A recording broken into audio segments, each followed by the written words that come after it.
হাজার বছর ধরে আমি পথ হাঁটিতেছি পৃথিবীর পথে, সিংহাল সমুদ্র থেকে নিশীথের অন্ধকারে মালয় সাগরে। অনেক ঘুরেছি আমি বিম্বিসার অশোকের ধূসর জগতে, সেখানে ছিলাম আমি। আরো দূর অন্ধকারে বিদর্ভ নগরে আমি ক্লান্ত প্রাণ এক, চারিদিকে জীবনের সমুদ্র সাফেন। আমারে দুদণ্ড শান্তি দিয়েছিল নাটোরের বনলতা সেন। চলতার কবেকার বিদিশার নিশা, মুক্তার শ্রাবস্তির কারুকার্য।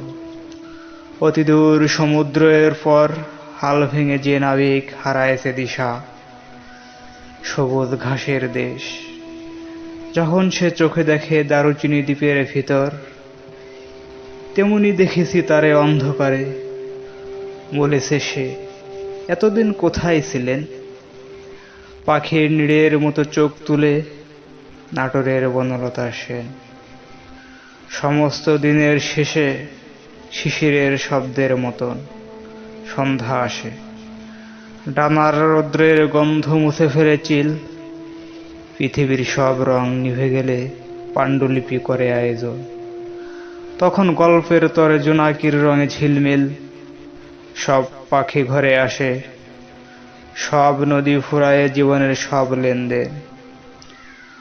থাকে শুধু অন্ধকার, মুখোমুখি বসিবার বনলতা সেন।